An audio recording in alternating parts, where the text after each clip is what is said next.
Bismillahirrahmanirrahim. Assalamualaikum warahmatullahi wabarakatuh. Yang terhormat, dosen pengampu mata kuliah Sosiologi dan Psikologi Industri Tata Boga, Ibu Dr. Haja Syamsida MPD.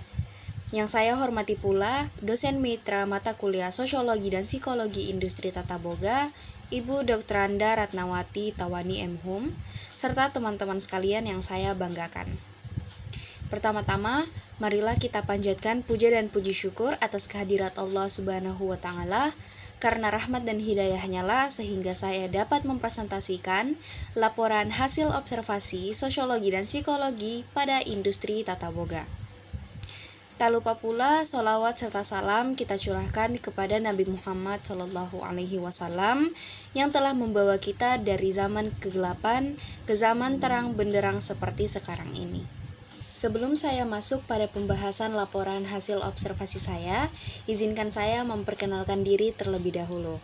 Perkenalkan, nama saya Adila Zahra Fadila dengan NIM 2202-076-00007 dari program studi D4 Tata Boga, jurusan Pendidikan Kesejahteraan Keluarga, Fakultas Teknik, Universitas Negeri Makassar. Nah, sebelum kita masuk pada pembahasan inti mengenai sosiologi dan psikologi pada industri tata boga, ada baiknya kita mengetahui terlebih dahulu apa itu sosiologi dan psikologi.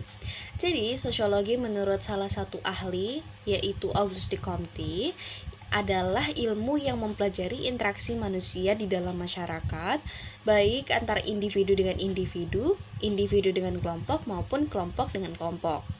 Lalu, psikologi sendiri menurut John Brodus Watson, psikologi ini sebagai ilmu pengetahuan yang mempelajari tingkah laku tampak dengan menggunakan metode observasi yang objektif terhadap rangsang dan jawaban. Jadi dapat kita ketahui bahwa sosiologi dan psikologi ini erat kaitannya pada industri boga, yang mana di industri boga itu kita banyak mempelajari interaksi dengan manusia, serta kita mempelajari setiap tingkah laku yang ada. Sampailah kita pada pembahasan inti, yaitu mengenai laporan hasil observasi saya pada industri boga. Jadi di sini saya mengobservasi salah satu restoran mie pedas, yaitu Mie Gacoan, yang mana ini sudah banyak masyarakat yang mengetahui restoran ini. Jadi Mie Gacoan ini pertama kali didirikan pada tahun 2016 oleh Haris Kristanto di Malang. Nama Mie Gacoan sendiri itu diambil dari kata gaco yang artinya jagoan atau andalan dalam bahasa Jawa. Kedai mie ini mengusung konsep bersantap modern dengan harga yang begitu terjangkau. Dan ini adalah profil usaha dari Mie Gacoan dengan pendirinya Haris Kristanto yang jam operasionalnya ini dari jam 8 pagi hingga 11 malam. Dengan jumlah karyawan kurang lebih 50 orang dan dibagi atas 2 shift. Di sini saya mengobservasi salah satu cabang yang ada di Makassar di Jalan Tun Abdul Razak nomor 9022. Untuk jenis usahanya sendiri, Mie Gacoan ini termasuk jenis waralaba restoran yang benar-benar hanya meraup untung dari hasil penjualan produk olahannya. Yang mana produk yang dijual ini hanya berupa main course yaitu mie, side dish yaitu gorengan, dan aneka beverage atau minumannya, dan tanpa adanya pajak pelayanan. Yang berikutnya ada tipe pelayanan. Jadi tipe pelayanannya itu berbeda dari yang dulu dengan yang sekarang. Untuk tipe pelayanan yang dulu, pemesanan dilakukan secara langsung.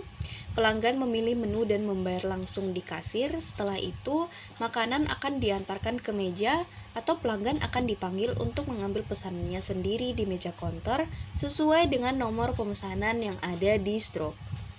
Untuk yang sekarang, tipe pelayanannya itu pemesanan dilakukan melalui mesin yang telah disediakan oleh pihak restoran atau dengan cara memindai kode batang yang tertera pada masing-masing meja. Setelah memesan dan melakukan pembayaran, makanan langsung diantarkan ke meja secara berangsur-angsur.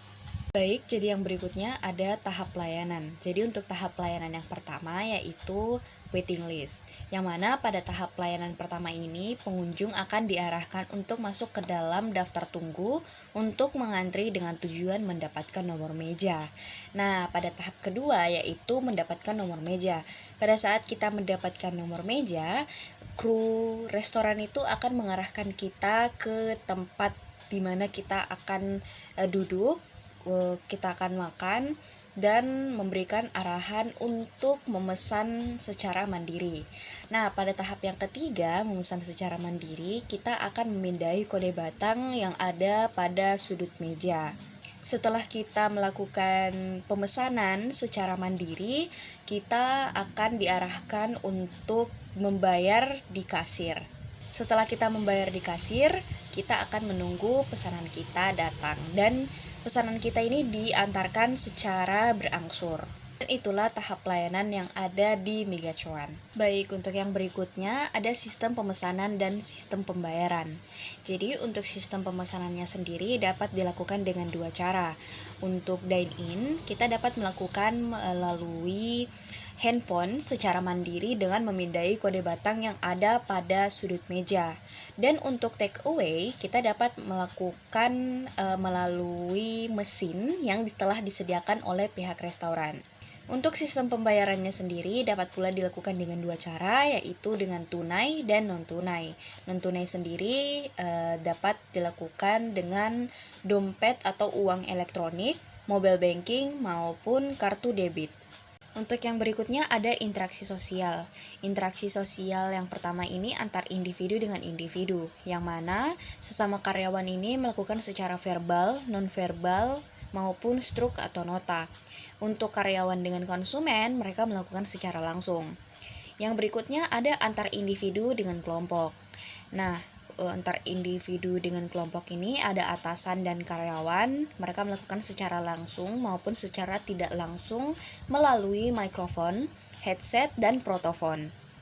Untuk karyawan dengan konsumen, mereka melakukan secara langsung dengan verbal dan non-verbal. Yang berikutnya ada antar kelompok dengan kelompok, yang mana antar divisi ini komunikasinya dilakukan oleh masing-masing koordinator pada tiap divisi. Untuk yang berikutnya ada strategi pemasaran.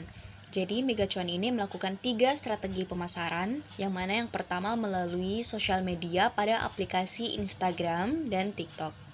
Yang kedua melalui popularitas brand. Jadi restoran ini dipasarkan dari mulut ke mulut dikarenakan popularitas brand restoran itu sendiri. Yang ketiga ada pamflet dan poster. Jadi adanya pamflet dan poster ini membuat para konsumen lebih mengetahui informasi mengenai restoran ini. Untuk yang berikutnya ada analisis SWOT. Jadi strength atau kekuatan dari Megacuan ini yaitu harga menunya yang tidak menyentuh Rp12.000. Jadi harganya begitu terjangkau untuk semua kalangan. Namun yang menjadi kelemahan dari Megacuan ini yaitu pesanannya tidak terorganisir dengan baik. Untuk peluangnya sendiri, Megacuan ini menjadi tempat makan berbagai kalangan. Jadi mulai dari anak-anak hingga lanjut usia pun dapat menikmati menu-menu yang ada di Megacuan. Nah, untuk ancamannya sendiri, karena menu olahannya yang sedikit, beberapa konsumen akan merasa bosan dengan menu yang itu-itu saja. Yang berikutnya ada solusi untuk kelemahan dan ancaman bagi Megacuan itu sendiri. Yang pertama untuk kelemahannya yaitu dapat diberikan solusi setiap salinan nota harus diterima oleh tiap-tiap stasiun sesuai dengan pesanannya. Yang kedua, produksi minuman yang dapat disajikan secara cepat dalam jumlah banyak. Dan yang terakhir, membedakan divisi yang menangani take away dan dine-in. Solusi untuk ancamannya sendiri yang pertama ada membuat inovasi menu baru tiap bulan atau musimnya. Yang kedua, mengikuti tren makanan yang berkembang. Dan yang terakhir, menyediakan lapak untuk penjualan makanan eksternal yang cocok dengan produk olahan yang dijual. Untuk yang berikutnya di sini ada fasilitas penunjang konsumen. Yang pertama di sini ada toilet, Untuk toiletnya sendiri ini terbagi untuk pria dan wanita yang di dalamnya terdapat 3 ruangan dan 1 wastafel yang ada di dalamnya. Untuk toiletnya juga ini menurut saya cukup bersih. Dan yang kedua ada musola. Mohon maaf, di sini saya lupa untuk memotret bagian musolanya, namun di bagian belakang sana itu terdapat musola. Yang ketiga ada ruangan outdoor dan yang terakhir ada panggung. Dan yang berikutnya ada kesan dan pengalaman saya saat makan di Migacuan. Jadi saat pertama saya sampai, saya mengantri di depan meja untuk mendaftar di waiting list dan mendapatkan nomor antrian 12. 15 menit berlalu, nama saya pun dipanggil untuk mengambil nomor meja untuk 2 orang. Kru restorannya dengan ramah pun menjelaskan kepada saya mengenai tata cara pemesanan mandiri melalui handphone. Setelahnya, saya pun diarahkan untuk melakukan pembayaran secara langsung melalui kasir restoran. Setelah melakukan pembayaran kurang lebih 5 menit, makanan pertama pun datang berupa gorengan yang merupakan jenis makanan side dish. Lalu disusul dengan minuman dan yang terakhir itu main course berupa menu olahan mie. Sejujurnya, saya kurang suka dengan pelayanannya dikarenakan makanan datang secara berangsur sehingga makanan yang datang di awal tadi ini menjadi dingin dan sedikit keras. Untuk makanannya saya beri rating 8 dari 10. Namun, nilai yang saya berikan ini relatif tergantung selera makanan masing-masing orang karena selera orang itu berbeda-beda. Fasilitas pendukung seperti wastafel, panggung, musola juga disediakan pihak restoran, di mana fasilitas tersebut dapat menjadi penunjang segala aspek, baik kenyamanan maupun keamanan pengunjungnya. Berikut adalah lampiran-lampiran atau dokumentasi saat saya melakukan observasi di Migacuan. Itulah tadi laporan hasil observasi saya pada salah satu industri kuliner yaitu Migacuan. Terima kasih telah menyaksikan video ini dari awal hingga akhir. Kurang dan lebihnya mohon dimaafkan karena sesungguhnya kelebihan itu datangnya dari Allah Subhanahu wa taala dan kekurangan itu datang dari diri saya sendiri. Wabillahi taufiq wal hidayah. Wassalamualaikum warahmatullahi wabarakatuh.